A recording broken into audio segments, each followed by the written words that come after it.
Danny Flexen for Seconds Out here with Johnny Harris, star and writer, of course, of Jawbone, which is headlining the Box Set Film Festival in November. Just tell us about how you felt when you were first asked to get involved in this. I was really honoured. Joe, who's organising the whole thing, called, and we went for a coffee. And look, the truth of it is, he was just very, very complimentary about the film, and he said that they wanted it to lead the festival. And I looked at some of the other films that were being shown, and the truth of it is, I was just very humbled. You know, it was I saw Raging Bull, and the Duran documentary's just been announced. That's like, you know, but Ron Peck's film Fighters is on there. There's films that, you know, I put up there in my kind of pantheon of films that I love, and so to be included with those films was kind of an honour enough, really. But then he said, we'd love to make it a lead film, and would you consider doing a Q&A? And then I called Ray Winston, and Ray was up for it, and Michael Smiley were up for it, and it just, you know, it becomes something I just got kind of excited about, really. A lot of my friends from the boxing world, I used to box as a kid, and it's kind of what my film's all about. And so, you know, you start getting phone calls from people saying they've bought tickets, and there's a bit of a buzz about it now. So I'm just, to be honest, I'm looking forward to it on many levels. Obviously, to screen Jawbone and see it on the big screen again and do the Q&A, that's going to be a great night. But I'm looking forward to it as a spectator as well. You know, I've got tickets to three films now. Yeah, you know, so I'm up for it. Yeah. You say you used to box as a kid. You're far too modest. You're a junior ABA champion, of course, which is pretty impressive for any actor out there at the moment who's played a boxer in a film. Yeah. You're probably one of the first who's achieved that sort of level as a boxer. How did that inform the role? It's funny, really.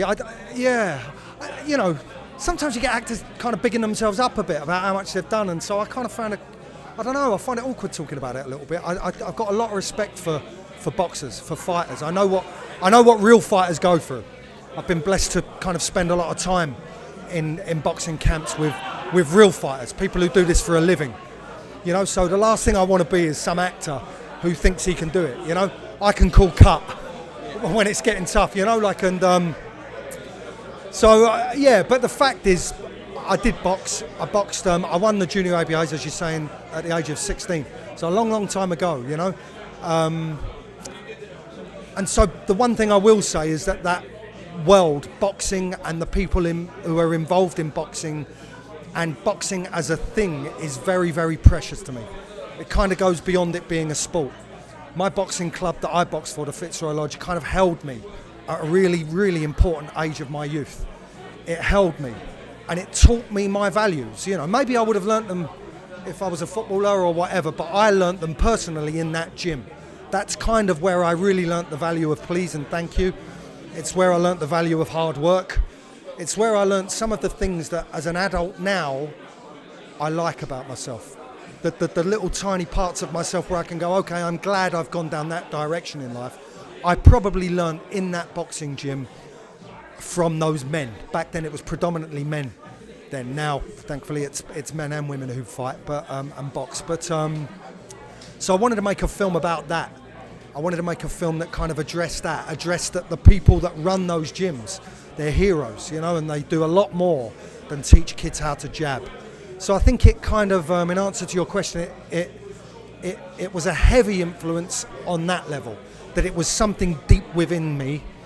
But when I turned up to the McGuigan's gym, if I'm honest, I was a long, long, long, long way from being a junior ABA champion. And the McGuigans probably didn't get enough credit for what they did.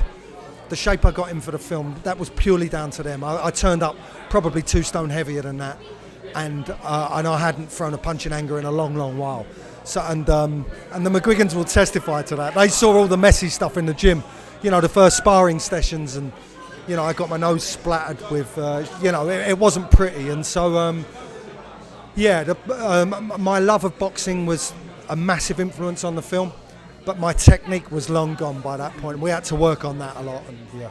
But you weren't overly ambitious, if you see what I mean. You kept it in a world that you were familiar with. You were a former junior amateur star coming back for one last fight, but at a lower level. You weren't writing a story about a guy trying to win the world title. Yeah, and you know what? And this is not knocking you, because it was the common kind of thing that people said in reviews and stuff. But the truth of it is, if you watch the film carefully, the detail within it is he doesn't come back for one last fight.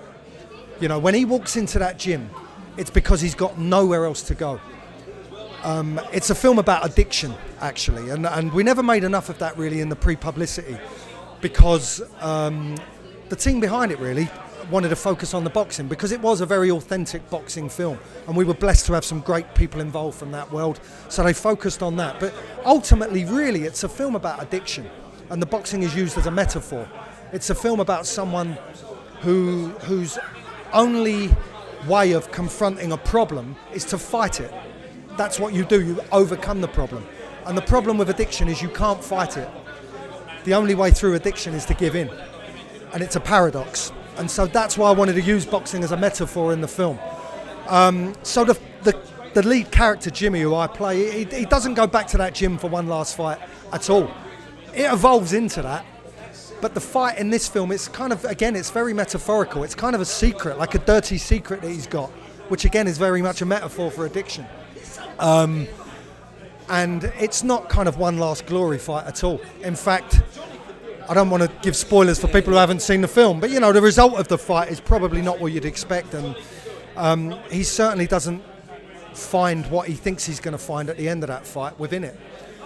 So you know, it's not about someone coming back for one last glory fight. It's about someone going back to the only place that he knows he was unconditionally loved, the only place where there were boundaries in his life, the things that he doesn't have himself anymore.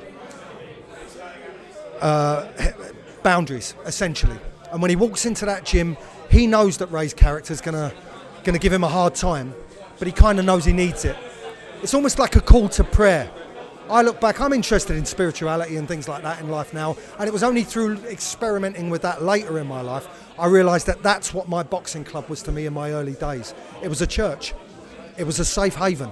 I'd go into that boxing club and my fears of school or the estate that I grew up on or the kids that were around disappeared because I was focused in there.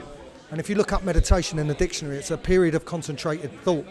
And I would go into that gym, I didn't know it at the time, but it was pure meditation. And it made me feel peaceful and it made me feel calm. And in the end, you couldn't get me out of the gym.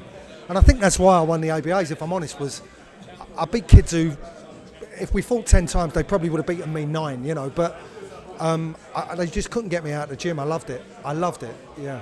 It's interesting you say that. I saw an interview recently with Dillian Whyte and Frank Bruno together. Yeah. And Frank Bruno was talking about his safe place when he was struggling with mental health issues. And they asked Dillian Whyte where his was, and Whyte said it's always the gym because it's the one place he can go and just shut everything else out and just focus on the process. Yeah. I saw the interview. I was very moved by it, actually. And prayer, the word prayer, its original derivation means presence. So the verb to pray is to become present. You know, to pray is simply to become present. You don't need to be on top of a mountain and if you're in the ring and someone's throwing punches at your head, you are completely present. You're not thinking about 5 minutes ahead, or you're not thinking about an hour ago. You're not thinking about the row you've had with your partner or the job interview that you've got coming up or something that's making you scared. You're completely present. And so ironically, or not ironically, but paradoxically, you something that most people will associate with fear, you know, to be in the middle of a fight essentially, is actually a place of real calm. You know, as boxers you spend years and years training not only technically how to throw the shots correctly and things like to get maximum leverage, but how to stay in that place of serenity within the madness, within the insanity of a fight. So all of that I wanted to explore in Jawbone as well, the medicinal sides of it, the spiritual sides of what it might mean to that character. And there's lots of iconography, and I think, you know, some of it's, I thought it would be too obvious, if anything. I was worried I'd made it too obvious, but hopefully it's subtle enough and, you know, yeah. You've had obviously a lengthy, accomplished career. Is it fair to say Jawbone's the project in which you were most personally invested? Yeah, completely. I mean, I without doubt, I wrote it and, you know, I produced it, and I've never written before and I've never produced before. It was about two things, addiction and boxing. And those were two worlds where I've personally been helped a lot by gorgeous people who did it for nothing. Mick Carney, Steve Bunce, people like that who were around in my youth They never got paid for that. You know, they did it for whatever reasons they did it. I'm just grateful they did. And it was the same when I found myself having problems later on in life with addiction. I found that there was, when I was finally ready to ask for help, it was there. Or when I was ready to accept help, it was there by a group of people who owed me nothing. And they helped me. And I wanted to write a film about those two worlds. And the truth of it was, I was terrified of getting it wrong. I was terrified of making a bad boxing movie. I was terrified of making bad fight scenes. I wanted to make great fight scenes. And also with the world of addiction, I didn't want to make something that was just some cliched kind of Hollywood trash. You know, I wanted to make something that was real to me, something that was that spoke to me about my life. Because I think if you do that, it's going to reach other people, even if it's not their reality. If it comes from the heart, it goes to the heart. And so, without doubt, I think I hope, sincerely hope that as an actor, I give my all with everything I do. I'm not saying that as a scripted thing. I hope I do. If you're not, there's no point in doing it, as far as I see it. There's a great Paul Weller lyric. Contains a swear word. Am I allowed to swear? Sing, you little fuckers. Sing like you got no choice. It's a great song of Paul Weller's, and I love it. And Paul wrote the music for this film, Jawbone, and I quoted that when I was trying to get him on board. I quoted that, and that's how I've always acted. If you're not going to give it 100%, what else have you got? You know, and so whilst I've always tried to give my all, there was no doubt that Jawbone was a deeply personal film. Yeah. And you talked about all these kind of unsung heroes helping people out for free in both worlds, in boxing and in addiction.